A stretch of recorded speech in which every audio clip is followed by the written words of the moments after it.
ഈ ലോക്കോ പൈലറ്റിനെ സംബന്ധിച്ചിടത്തോളം ശരീരത്തിലൂടെ ചക്രങ്ങൾ കയറി ഇറങ്ങുമ്പോൾ ഒരു സൗണ്ട് ഉണ്ടാവും. എല്ല് പൊട്ടുന്ന അല്ലെങ്കിൽ മാംസം മുറിയുന്ന ഒരു ശബ്ദം.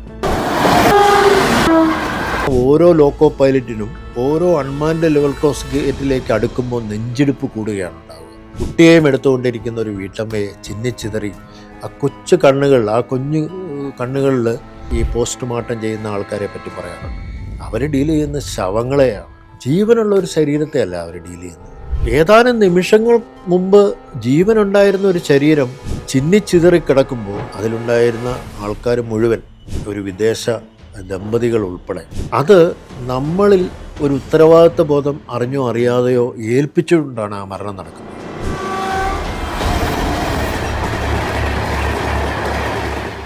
നമസ്കാരം, ഞാൻ ജെ വേണുഗോപാൽ.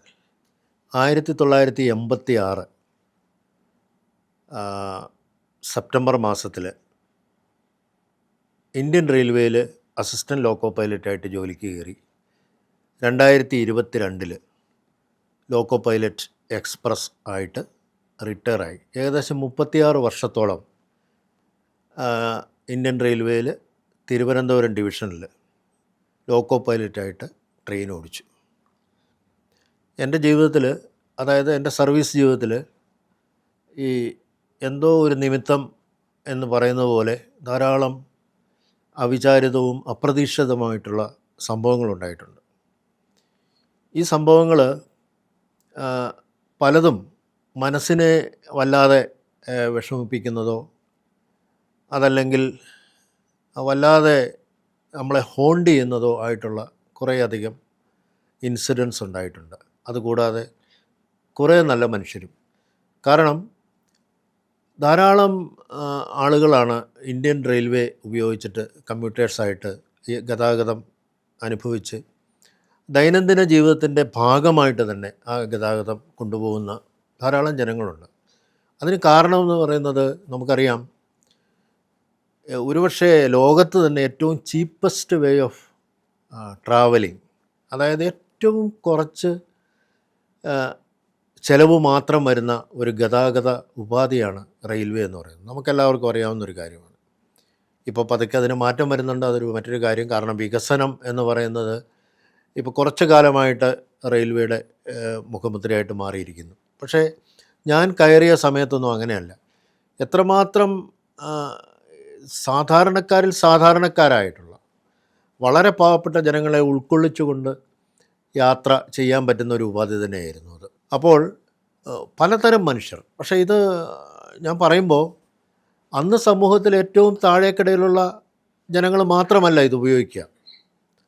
ജനങ്ങളുടെ ഒരു വലിയ ഒരു, അതായത് കൃത്യതയോടുകൂടി നമുക്കൊരു ഡെസ്റ്റിനേഷനിൽ എത്താവുന്ന ഒരു ഉപാധി കൂടെയായിരുന്നു. അതിന് കുറച്ച് അപവാദങ്ങളുണ്ട്. ട്രെയിൻ ലേറ്റാവുന്നു എന്നുള്ളതിനെപ്പറ്റി വളരെയധികം വിമർശിക്കുന്നവരുണ്ട്, ട്രോളുന്നവരുണ്ട്.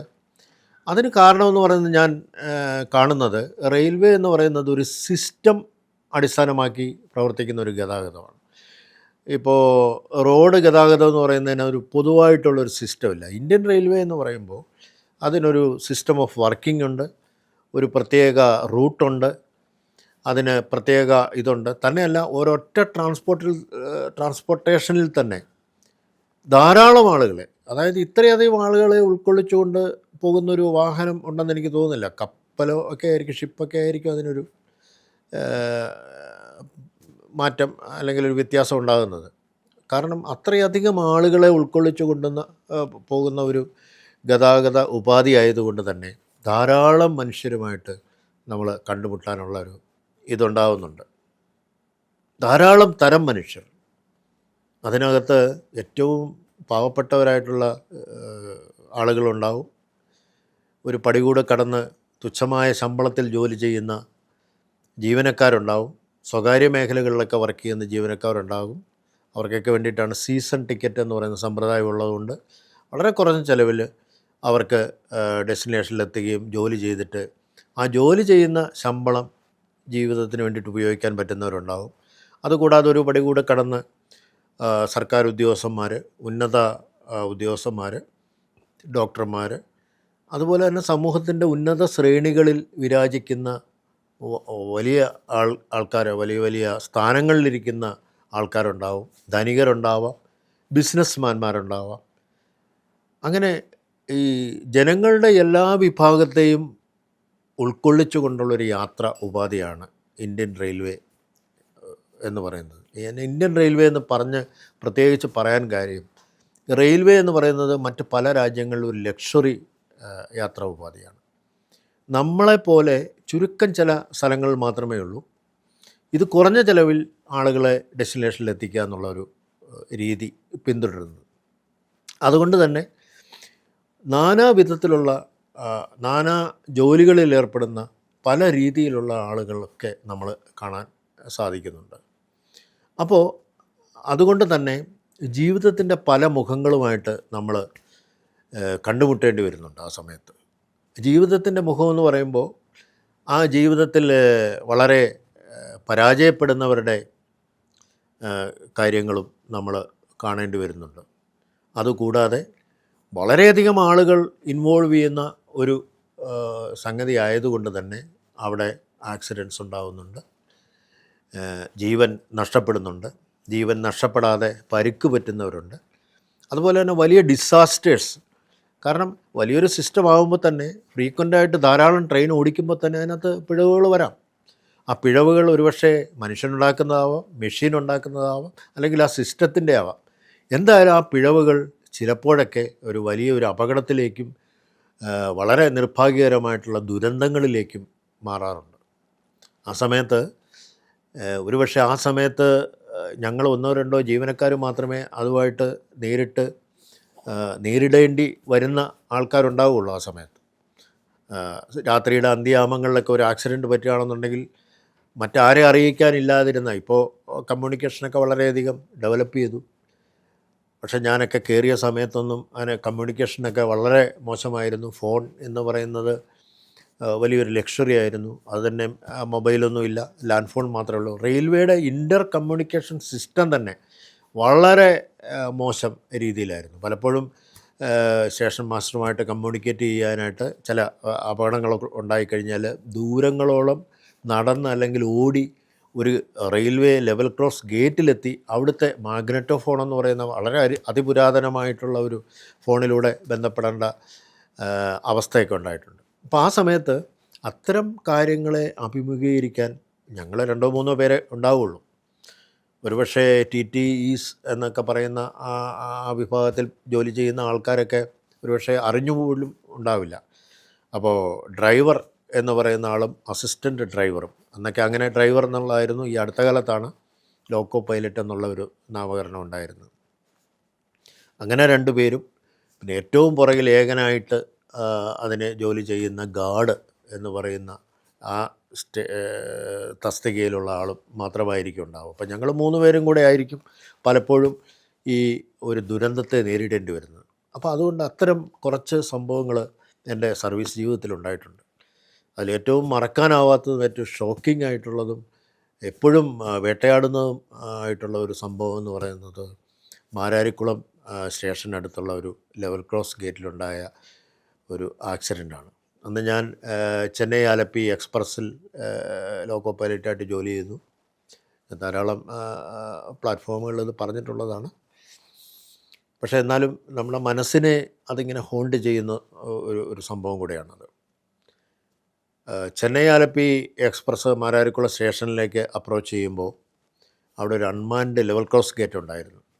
അന്ന് ആലപ്പുഴ ലൈനുകൾ, തീരദേശ ലൈനുകളിലൊക്കെ ധാരാളം അൺമാൻഡ് ലെവൽ ക്രോസ് ഗേറ്റുകളുണ്ട്. റെയിൽവേക്ക് അന്ന് അൺമാൻഡ് ലെവൽ ക്രോസ് ഗേറ്റുകൾ തുറന്നു കൊടുക്കുന്നതിൽ അല്ലെങ്കിൽ സ്ഥാപിക്കുന്നതിലോ ഒന്നും ഒരു ആശങ്കയോ ഒന്നും ഇല്ലാതിരുന്നൊരു കാലമാണ്. ഇപ്പോഴതൊക്കെ മാറി. അപ്പോൾ ഈ അൺമാൻഡ് ലെവൽ ക്രോസ് ഗേറ്റിങ്ങിൽ നമ്മളൊരു ഭാഗ്യത്തിന് വിട്ടുകൊടുത്താണ് അവിടെ വണ്ടി ഓടിക്കുന്നത്. അതിലെ കൂടെ കടന്നു പോകുന്ന റോഡ് വെഹിക്കിൾസും അങ്ങനെ തന്നെയാണ്. പക്ഷേ എനിക്ക് തോന്നുന്നത് ഒരുപക്ഷെ ഒരു വരാൻ പോകുന്ന അപകടത്തെപ്പറ്റി അത്ര ബോധവാന്മാരല്ലായിരുന്നു എന്ന് പലപ്പോഴും തോന്നിയിട്ടുണ്ട്. കാരണം അവരുടെ ആ വരവുമൊക്കെ കാണുമ്പോൾ അങ്ങനെയാണ് നമുക്ക് തോന്നാറുള്ളത്. പക്ഷേ അന്നത്തെ കാലത്ത് വർക്ക് ചെയ്യുന്ന ഓരോ ലോക്കോ പൈലറ്റിനും ഓരോ അൺമാൻഡ് ലെവൽ ക്രോസ് ഗേറ്റിലേക്ക് അടുക്കുമ്പോൾ നെഞ്ചിടിപ്പ് കൂടുകയാണ് ഉണ്ടാവുക. കാരണം ഏത് നിമിഷമാണ് ഒരു വാഹനം അതുവഴി കടന്നു വരുന്നത് എന്ന് നമുക്ക് പ്രവചിക്കാൻ പറ്റില്ല. ഏത് വാഹനം ഓടിക്കുന്ന ആളാണെങ്കിലും ശരി, നമുക്കിപ്പോൾ ഒരു അൺഎക്സ്പെക്റ്റഡ് ആയിട്ട് ഒരാൾ ക്രോസ് ചെയ്യുകയാണെങ്കിൽ ആണെങ്കിൽ പെട്ടെന്ന് ബ്രേക്ക് ചവിട്ടി നിർത്താൻ പറ്റും. അങ്ങനെ ഒരു ഓപ്ഷനുണ്ട് അവർക്ക്. ഇത് അങ്ങനെ ഒരു സംഗതിയേ ഇല്ല. പെട്ടെന്ന് ബ്രേക്ക് പിടിച്ചാൽ നിൽക്കുന്ന ഒരു സാധനമേ അല്ലത്. ബ്രേക്ക് പിടിക്കും, പക്ഷെ ആ ബ്രേക്ക് പിടിക്കുന്നത് എന്തോ മനസ്സിൻ്റെ അല്ലെങ്കിൽ ശരീരത്തിൻ്റെ ഒരു റിഫ്ലക്സ് ആക്ഷൻ മാത്രമാണ്. അതുകൊണ്ട് പ്രയോജനമൊന്നുമില്ല. ആ വണ്ടി അവിടെ നിൽക്കാൻ പോകുന്നില്ല. വണ്ടിയുടെ സ്പീഡ് പോലും കുറയണമെങ്കിൽ ഒരു 100 മീറ്ററെങ്കിലും പോയതിന് ശേഷം മാത്രമേ ആ ബ്രേക്ക് ആപ്ലിക്കേഷനിലൂടെ ആ ട്രെയിനിൻ്റെ വേഗതയെങ്കിലും കുറയുകയുള്ളൂ. അപ്പോൾ പിന്നെ നിൽക്കുന്ന കാര്യം തീർച്ചയായും അടിസ്ഥാനരഹിതമാണ്. അങ്ങനെ ഒരു സംഭവമേ ഇല്ല. അപ്പോൾ ഒരു അൺമാൻഡ് ലെവൽ ക്രോസ് ഗേറ്റിൽ, ആളില്ലാത്ത ലെവൽ ക്രോസ് ഗേറ്റിൽ ഒരു വാഹനം പെട്ടെന്ന് കടന്നു വന്നു കഴിഞ്ഞാൽ ഇടിക്കുക എന്നുള്ളതല്ലാതെ മറ്റൊരു പോംവഴിയുമില്ല. ഇടിച്ചതിന് ശേഷമായിരിക്കും അതിൻ്റെ ആഫ്റ്റർ എഫക്റ്റുകൾ നമ്മൾ വിലയിരുത്തേണ്ടി വരുന്നത്. അപ്പോൾ അങ്ങനെ മാരാരിക്കുളം എന്ന് പറയുന്ന സ്റ്റേഷനിലേക്ക് വരുമ്പോൾ പൂപ്പള്ളിക്കാവ് അമ്പലത്തിന് സമീപമുള്ള പൂപ്പള്ളി റെയിൽവേ ഗേറ്റിൽ ഒരു കാറിനെ ഇടിക്കുകയുണ്ടായി. ഇടിച്ച് അതിലുണ്ടായിരുന്ന ആൾക്കാർ മുഴുവൻ, ഒരു വിദേശ ദമ്പതികൾ ഉൾപ്പെടെ 5 പേർ മരണപ്പെട്ടു. അത് എന്നെ മനസ്സിനെ വല്ലാതെ ഒരു ഹോണ്ട് ചെയ്യുന്നൊരു സംഭവമാണ്. ഇപ്പോഴും അത് ഹോണ്ട് ചെയ്തുകൊണ്ടിരിക്കുന്നു. അത് ഒരിക്കലും നമുക്കത് അക്സെപ്റ്റ് ചെയ്യാൻ പറ്റില്ല. കാരണം റെയിൽവേയുടെ തന്നെ ഒരു ചെറിയ പിഴവുണ്ട് അതിനകത്ത്. അതിനുശേഷം റെയിൽവേ ഉണർന്ന് പ്രവർത്തിച്ചു. ആ ഒരു ആക്സിഡൻറ്റിന് ശേഷമാണെന്ന് തോന്നുന്നു യുദ്ധകാലാടിസ്ഥാനത്തിൽ തന്നെ എല്ലാ അൺമാൻഡ് ലെവൽ ക്രോസ് ഗേറ്റുകളും തീരദേശ റെയിൽവേയിലെ മാൻഡ് ലെവൽ ക്രോസ് ഗേറ്റുകളായിട്ട് മാറ്റുകയോ അല്ലെങ്കിൽ അണ്ടർപാസ് നിർമ്മിക്കുകയോ ചെയ്തു. ഇത് ഇവിടെ മാത്രം സംഭവിച്ചൊരു കാര്യമല്ല. ഇന്ത്യൻ റെയിൽവേയിൽ ഉടനീളം ധാരാളം അൺമാൻഡ് ലെവൽ ക്രോസ് ഗേറ്റുകളിൽ ട്രെയിൻ ഇടിച്ച ആക്സിഡൻറ്റ്സ് ഉണ്ടായിട്ടുണ്ട്. അപ്പം അതിൻ്റെയൊക്കെ ഒരു വിചിന്തനം റെയിൽവേ നടത്തി, അല്ലെങ്കിൽ അന്ന് ഭരിച്ചിരിക്കുന്ന കേന്ദ്ര സർക്കാരുകൾ നടത്തി എന്ന് വേണം കരുതാൻ. കാരണം അതിനുശേഷം ഇപ്പോൾ almost 0 unmanned level cross gate എന്നുള്ള രീതിയിലേക്ക് റെയിൽവേ മാറി. ചുരുക്കം ചില ഈ ഹെറിറ്റേജ് റെയിൽവേ ലൈനുകളിൽ മാത്രമേ ഉള്ളൂ എന്നാണ് എൻ്റെ അറിവ്. ബാക്കി എല്ലായിടത്തും അത് മാറ്റി. പിന്നെ മറ്റ് കാര്യങ്ങളെന്ന് പറഞ്ഞു കഴിഞ്ഞാൽ, റെയിൽവേയിലെ ജോലി എന്ന് പറയുന്നതിന് 2 രീതിയിലാണ് ഞാൻ കാണുന്നത്. ഒന്ന്, ഈ ജോലിക്ക് അതിൻ്റേതായിട്ടുള്ള ബുദ്ധിമുട്ടുകളുണ്ട്. ഈ ബുദ്ധിമുട്ടുകൾ പറയുമ്പോൾ എനിക്ക് ഒത്തിരി വിമർശനങ്ങൾ നേരിടേണ്ടി വന്നിട്ടുണ്ട് മറ്റ് പല മേഖലകളിലുള്ള ആൾക്കാർ. കാരണം പല ജോലിക്കും ഇതിനേക്കാൾ ബുദ്ധിമുട്ടുണ്ട്. നിങ്ങൾ ഇതുമാത്രം ഇങ്ങനെ ബുദ്ധിമുട്ടാണ് എന്ന് പറയുന്നതിൽ അർത്ഥമില്ല. അതന്നെയല്ല, നിങ്ങൾക്ക് ധാരാളം സാലറി കിട്ടുന്നില്ലേ, പിന്നെ അല്പം ബുദ്ധിമുട്ടിയാൽ എന്താ? ഇതിലും കഷ്ടപ്പെടുന്ന ആൾക്കാരുണ്ട്, സത്യമാണ്. ഇതിലും ഏറെ കഷ്ടപ്പെടുന്ന ആൾക്കാർ ഒക്കെ ഉണ്ട് നമ്മുടെ ചുറ്റുപാടും. നമ്മുടെ ജനങ്ങൾ അതിനകത്ത് ഒത്തിരി ജോലി, കഷ്ടപ്പാടുകൾ നിറഞ്ഞ, ദുരിതങ്ങൾ പേറുന്ന ജോലികളിലൊക്കെ ധാരാളം പേര് വർക്ക് ചെയ്യുന്നുണ്ട്. പക്ഷേ ഞാൻ നേരിടുന്ന ബുദ്ധിമുട്ടുകൾ, എൻ്റെ ജോലിയിലുള്ള ബുദ്ധിമുട്ടുകൾ മാത്രമാണ് ഞാൻ പറയുന്നത്. ഈ ബുദ്ധിമുട്ടുകളെ 2 രീതിയിലാണ് ഞാൻ കാണുന്നത്. ഒന്ന്, നാച്ചുറലായിട്ട് ഈ ജോലിയിലുള്ള ബുദ്ധിമുട്ടുകൾ. അത് നൈറ്റ് ഡ്യൂട്ടി, അതുപോലെ തന്നെ മഴ, വെയിൽ, അതുപോലുള്ള കാര്യങ്ങളെ ഒന്നും നമ്മളെ ബാധിക്കാതെ എല്ലാ സമയത്തും ജോലിക്ക് പോവുക. സമയ നിയന്ത്രണം, സമയത്തിൻ്റെ ഒരു അടുക്കും ചിട്ടയും ഇല്ലാതിരിക്കുക, ഇതൊക്കെ ഒഴിവാക്കാനാവാത്ത ഒരു കാര്യമാണ്. ഒരാൾ ഇല്ലെങ്കിൽ മറ്റൊരാൾ ചെയ്തല്ലേ പറ്റൂ. അതിൽ പ്രശ്നങ്ങളില്ല. പക്ഷേ ഇത് കൂടുതൽ ദുഷ്കരമാക്കുന്നത് ഉദ്യോഗസ്ഥരുടെ ചില കാര്യങ്ങളാണ്. ഇപ്പോൾ ഉദാഹരണത്തിന്, ഒരു ആഴ്ചയിൽ ഒരു ദിവസം ഈ ലോക്കോ പൈലറ്റുമാർക്ക് വിശ്രമമില്ല. നമുക്കെല്ലാവർക്കും അറിയാം. നമ്മളിപ്പോൾ ഏതൊക്കെ മേഖലകളിൽ ജോലി ചെയ്യുന്ന ആളാണെങ്കിൽ ശരി, എത്ര കഠിനമായിട്ടുള്ള ജോലി ചെയ്യുന്ന ആളാണെങ്കിൽ ശരി, 6 ദിവസം ജോലി ചെയ്ത് കഴിഞ്ഞാൽ 1 ദിവസം വിശ്രമിക്കാറുണ്ട്. അത് ലോകത്തെവിടെയുള്ള ഒരു നിയമമാണ്. അതല്ലെങ്കിൽ അതെല്ലാവരും അനുവർത്തിച്ചു പോകുന്നതാണ്. ഏതിപ്പോൾ ഒരു പെട്ടിക്കട നടത്തുന്ന ആളാണെങ്കിൽ ശരി, ഒന്നുകിൽ ഞായറാഴ്ച അല്ലെങ്കിൽ അയാൾക്ക് അദ്ദേഹത്തിന് എവിടെയെങ്കിലും സൗകര്യം ഉള്ള ഒരു ദിവസം അത് അടച്ചിടും. എല്ലാവരും അങ്ങനെ തന്നെയാണ്. പക്ഷേ ലോക്കോ പൈലറ്റ് എന്ന് പറയുന്ന ആ ഒരു വിഭാഗത്തിന് മാത്രം എന്തുകൊണ്ടാണ് അധികൃതർ ആഴ്ചയിൽ ഒരു ദിവസം ഒരു വിശ്രമ ദിനം, അതായത് 24 മണിക്കൂർ വിശ്രമിക്കുക, അതിനോടൊപ്പം തന്നെ 16 മണിക്കൂറും ചേർന്ന് അങ്ങനെയാണ്. കാരണം ശനിയാഴ്ച രാത്രി വൈകുന്നേരം ജോലി ചെയ്ത് തീർക്കുന്ന ഒരു സർക്കാർ ഉദ്യോഗസ്ഥൻ ഞായറാഴ്ച മുഴുവൻ റെസ്റ്റ് എടുത്തു, പിന്നെ തിങ്കളാഴ്ച രാവിലെ 10 മണിക്ക് അല്ലെങ്കിൽ 9 മണിക്കാണ് അദ്ദേഹം ജോലിക്ക് കയറുക. അതുപോലെ ഒരു വിശ്രമം റെയിൽവേ അധികൃതർ ഈ ലോക്കോ പൈലറ്റുമാർക്ക് കൊടുക്കുന്നില്ല. അവിടെയാണ് ഞാൻ പറയുന്നത് ഇതിനകത്തെ കഷ്ടപ്പാടിൻ്റെ ഏറ്റവും വലിയ ദുരന്തം എന്ന് പറയുന്നത്. അപ്പോൾ അതിനെ ബാലൻസ് ചെയ്യാനായിട്ട് മറ്റ് പല മേഖലകളിലും വർക്ക് ചെയ്യുന്നതിൽ ഇതും കഷ്ടപ്പാടുണ്ടല്ലോ എന്ന് പറയുമ്പോഴും അവർക്ക് ഒരു ദിവസം വിശ്രമദിനം കൊടുക്കുന്നുണ്ട്. അതില്ല എന്നുള്ളതാണ്. ഒരുപക്ഷെ നമ്മൾ ഈ വിശ്രമിച്ചു കഴിഞ്ഞാൽ ഈ കാണപ്പെടുന്ന ദുരന്തങ്ങളും അതുപോലെയുള്ള മനുഷ്യരുടെ കണ്ണീരും ചോരയും രക്തവും മാംസവും ഒക്കെ കൂടുതൽ മനസ്സിലിട്ട് അയവർക്കുമോ എന്നുള്ള പേടി കൊണ്ടാണോ എന്നെനിക്കറിയില്ല. എന്തായാലും അതൊരു വല്ലാത്ത നിയമം തന്നെയാണ്. ആ നിയമം മാറ്റേണ്ട കാലം അതിക്രമിച്ചിരിക്കുന്നു. പിന്നെ മറ്റൊന്ന്, പലരും പറയാറുണ്ട് നിങ്ങൾ ആത്മഹത്യകൾ കാണുന്നു, ദുരന്തങ്ങൾ കാണുന്നു, മരണങ്ങൾ കാണുന്നു, അപകടങ്ങൾ കാണുന്നു, മറ്റെല്ലാ മേഖലകളിലുമില്ലേ? തീർച്ചയായിട്ടുമുണ്ട്. പക്ഷേ ഇതിനകത്ത് ഈ ദുരന്തം കാണുമ്പോൾ അതിനകത്തൊരു വ്യത്യാസം എന്ന് പറയുന്നത്, ഇത് നമ്മൾ ഓടിക്കുന്ന വാഹനം ഇടിച്ച് ഒരാൾ മരിക്കുമ്പോൾ അത് നമ്മളിൽ ഒരു ഉത്തരവാദിത്വ ബോധം അറിഞ്ഞോ അറിയാതെയോ ഏൽപ്പിച്ചുകൊണ്ടാണ് ആ മരണം നടക്കുന്നത്. അപ്പോൾ നമുക്ക് സ്വാഭാവികമായിട്ടും ഒരു തോന്നൽ ഉണ്ടാവാം. നിയമപരമായിട്ട് പറയുകയാണെങ്കിൽ നമുക്ക് ഒഴിവാക്കാൻ പാടില്ലാത്ത ഒരു കാര്യമാണെങ്കിൽ കൂടി ഞാൻ ഓടിച്ച ട്രെയിൻ ഇടിച്ചല്ലേ ആ പാവം മരിച്ചത് എന്നുള്ള ഒരു ചിന്ത നമ്മുടെ മനസ്സിലേക്ക് വരുമ്പോൾ അറിയാതൊരു കുറ്റബോധം വന്നു. ആ കുറ്റബോധത്തിൽ ഒരടിസ്ഥാനവുമില്ല. അടിസ്ഥാനവുമില്ല എന്ന് പറയുന്നത് മനസ്സിലാക്കിയിട്ട് തന്നെ നിയമങ്ങൾ കൊണ്ട് ഒരു ലോക്കോ പൈലറ്റിനെ ശിക്ഷിക്കാനോ അല്ലെങ്കിൽ കേസെടുക്കാനോ ഉള്ള ഒരു പ്രൊവിഷൻ നിയമത്തിലില്ല. പക്ഷേ എങ്കിലും നമ്മളെ കൊണ്ട് കൺട്രോൾ ചെയ്തിട്ട് ഞാൻ എന്തെങ്കിലും പ്രവർത്തിച്ചാൽ ആ മരണം ഒഴിവാക്കുമായിരുന്നോ എന്ന് ചോദിച്ചു കഴിഞ്ഞാൽ ഇല്ല, എനിക്കൊന്നും ചെയ്യാനില്ല, നിസ്സഹായനാണ്.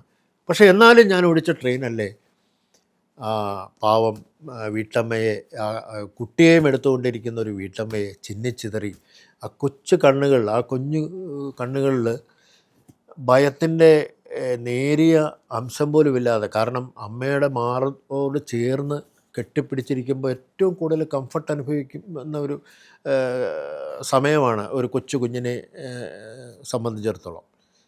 ഏറ്റവും വലിയ കംഫർട്ടെന്ന് പറഞ്ഞാൽ ലോകത്തിലെ ആ കുട്ടിയെ സംബന്ധിച്ചിടത്തോളം ഏറ്റവും വലിയ കംഫർട്ട് സ്വന്തം അമ്മയുടെ മാറോട് ചേർന്ന് കിടക്കുക എന്നുള്ളതാണ്. എത്ര വലിയ കരച്ചിലാണെങ്കിലും ശരി, മാറോട് ചേർത്ത് ആ കുഞ്ഞിൻ്റെ പുറത്തുനിന്ന് തട്ടുമ്പോൾ ആ കുഞ്ഞ് കരച്ചിൽ അടക്കുന്നത് കാണാം. അപ്പോൾ അങ്ങനെ ഏറ്റവും കംഫർട്ടായിട്ട് ഏറ്റവും സുരക്ഷിതമായിട്ടുള്ള ഒരു ഇടത്തിൽ പറ്റിപ്പിടിച്ച് കിടക്കുമ്പോൾ ഈ ഇരുമ്പിൻ്റെ വലിയ മാസ് വന്ന് ഇടിച്ച് അമ്മയുടെയും കുഞ്ഞിൻ്റെയും ശരീരം ചിതറിത്തെറിക്കുന്ന കാഴ്ച നേരിട്ട് നമ്മുടെ കണ്ണുകൾ കൊണ്ട് കണ്ടു കഴിയുമ്പോൾ ഉണ്ടാകുന്ന ആ ഒരു വിഷമം അത് മറ്റേതെങ്കിലും ഒരു തൊഴിലിടത്തിൽ ഒരു ആക്സിഡൻറ്റിനെ നേരിടുന്ന ഒരു വ്യക്തിക്കുണ്ടാകുമെന്ന് എനിക്ക് തോന്നുന്നില്ല. ഇപ്പോൾ നമുക്കറിയാം, പല മീഡിയകളിലും ഇപ്പോൾ ഈ പോസ്റ്റ്മോർട്ടം ചെയ്യുന്ന ആൾക്കാരെ പറ്റി പറയാറുണ്ട്. അവർ ഡീൽ ചെയ്യുന്ന ശവങ്ങളെയാണ്, ജീവനുള്ള ഒരു ശരീരത്തെ അല്ല അവർ ഡീൽ ചെയ്യുന്നത്. എന്നോ മരിച്ചുപോയ ആൾക്കാരാണ്. അവർക്ക് വേദനിക്കില്ലല്ലോ. ആ മരിച്ചുപോയ ശവശരീരം അവരുടെ ഇരുമ്പ് അല്ലെങ്കിൽ സ്റ്റീലിൻ്റെ ആയുധങ്ങൾ കൊണ്ട് വെട്ടി മുറിക്കുമ്പോൾ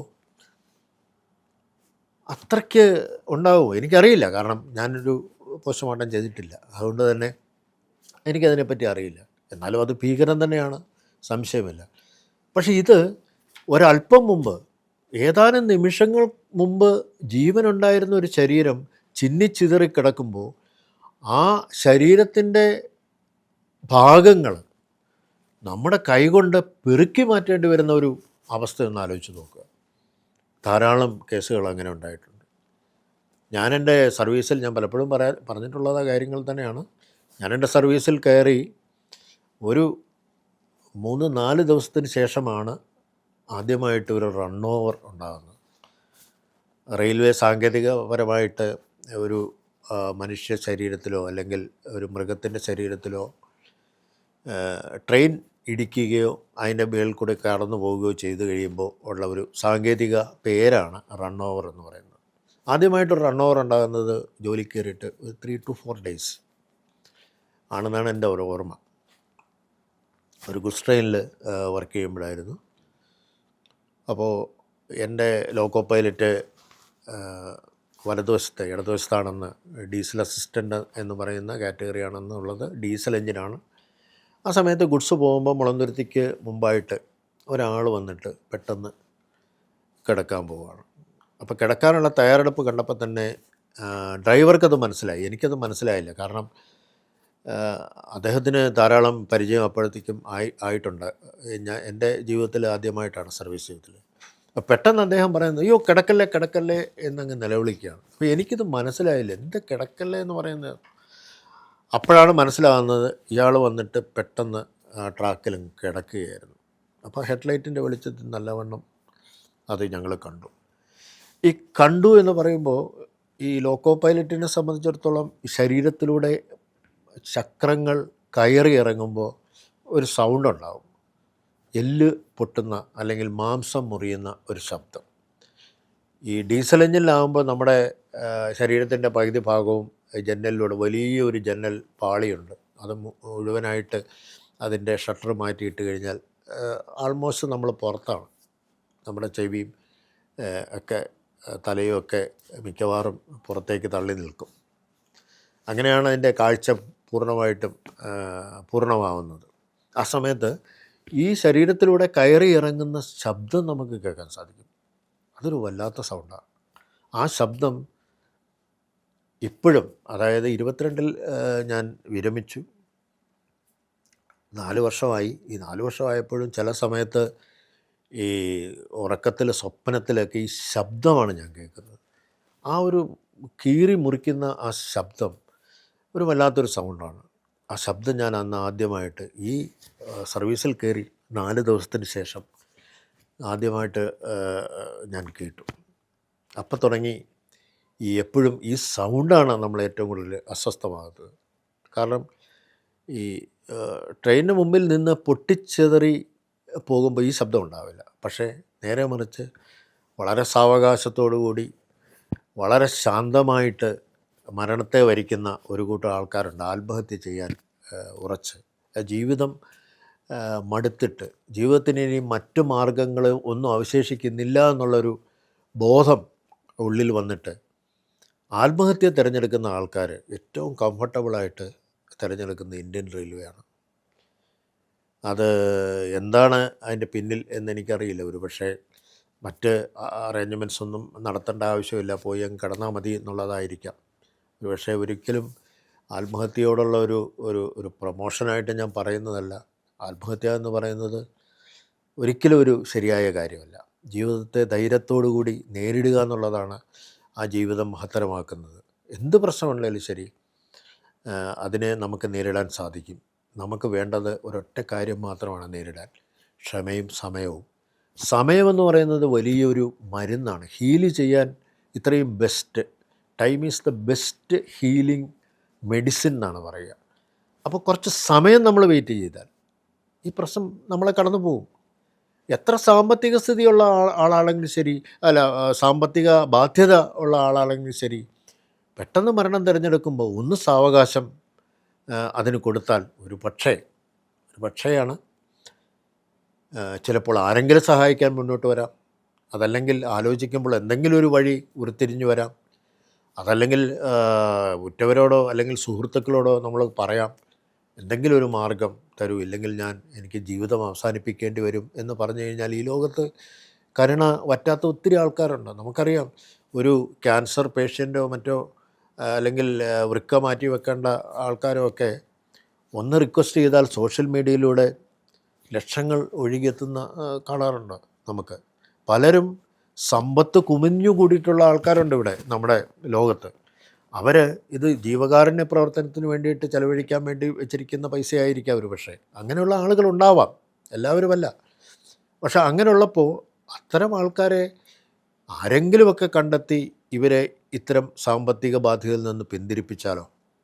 അപ്പം അതുകൊണ്ട് ഈ ആത്മഹത്യ ചെയ്യാൻ വരുമ്പോൾ ഒരു നിമിഷം ഒന്ന് ആലോചിക്കുക. ഒരുപക്ഷെ ആ നിമിഷം കൊണ്ട് ചിലപ്പോൾ നമ്മളതിൽ നിന്ന് പിന്മാറാൻ ചാൻസ് ഉണ്ട്. ഇതിൽ പല ഉദാഹരണങ്ങളും ഞങ്ങൾ കണ്ടിട്ടുണ്ട്. ആത്മഹത്യ ചെയ്യാനായിട്ട് ട്രാക്കിൽ കമന്നടിച്ച് അല്ലെങ്കിൽ തല വെച്ച് കിടക്കുന്ന ആൾക്കാരെ നമ്മൾ ചെന്ന് വിളിച്ച് ജീവിതത്തിലേക്ക് തിരിച്ചു കൊണ്ടുവന്നിട്ടുള്ള ധാരാളം സംഭവങ്ങളുണ്ട്. ഒരുപക്ഷെ അവർ ആ സമയത്ത് റിയാക്ട് ചെയ്യുന്നത് വളരെ അഗ്രസീവായിട്ടായിരിക്കാം. പലർക്കും പല ലോക്കോ പൈലറ്റിനും അടിവരെ കിട്ടിയിട്ടുണ്ടെന്ന് ഞാൻ കേട്ടിട്ടുണ്ട്. അത്തരം ഒരു കാര്യമൊന്നും എൻ്റെ സർവീസ് ജീവിതത്തിൽ ഉണ്ടായിട്ടില്ലെങ്കിൽ കൂടി ഒരിക്കലുണ്ടായത് ഒരു അമ്മ, ഒരു വയ്യാത്ത ഒരമ്മ, അവർക്ക് ക്യാൻസറായിരുന്നു. അവർ ട്രാക്കിൽ തലവെച്ച് കിടക്കുമ്പോൾ ഞാൻ ട്രെയിൻ നിർത്തിയിട്ടിരിക്കുകയായിരുന്നു. അത് സ്റ്റാർട്ട് ചെയ്ത് കൃത്യമായിട്ടും അവരുടെ കഴുത്തിൽ കൂടെ ട്രെയിൻ കയറി പോകുമായിരുന്നു. പക്ഷേ സ്പീഡ് കുറവായതുകൊണ്ട് എനിക്കത് നിർത്താൻ പറ്റി. അവരെ ചെന്ന് വിളിച്ചപ്പോൾ അവർ പൊട്ടിക്കരയുകയായിരുന്നു. കാരണം അവർക്ക് ക്യാൻസറാണ്, അവരെ നോക്കാൻ മക്കൾ തയ്യാറാകുന്നില്ല. അപ്പോൾ അത്തരത്തിലുള്ള പ്രശ്നങ്ങളൊക്കെ വന്നു കഴിയുമ്പോഴത്തേക്കും അവർക്ക് ജീവിതത്തിലേക്ക് തിരിച്ചു വരാനൊരു ആഗ്രഹമുണ്ടായില്ല. ജീവിതം എന്ന് പറയുന്നത് വലിയൊരു കീറാമുട്ടിയായിട്ട് നിൽക്കുന്നു. പ്രായമേറിയ അമ്മയാണ്, താൻ കിടപ്പായി കഴിഞ്ഞ് കഴിഞ്ഞാൽ എന്നെ നോക്കാൻ ആളില്ല. അപ്പോൾ പിന്നെ അതെല്ലാവർക്കും ഒരു ശല്യമാകണ്ട എന്ന് തീരുമാനിച്ചാണ് മരണത്തെ പുൽകാനായിട്ട് അവർ റെയിൽവേ ട്രാക്കിനെ അഭയം പ്രാപിച്ചത്. പക്ഷേ ഞങ്ങൾ പിന്തിരിപ്പിച്ചതിന് ശേഷം പിന്നീട് അറിയാൻ കഴിഞ്ഞത് അവർ ജീവിതത്തിലേക്ക് തിരിച്ചുപോയി എന്നുള്ളതാണ്. മക്കൾ ആ ഒരു സംഭവത്തോടു കൂടി അവരെ സ്വീകരിക്കാൻ തയ്യാറായി.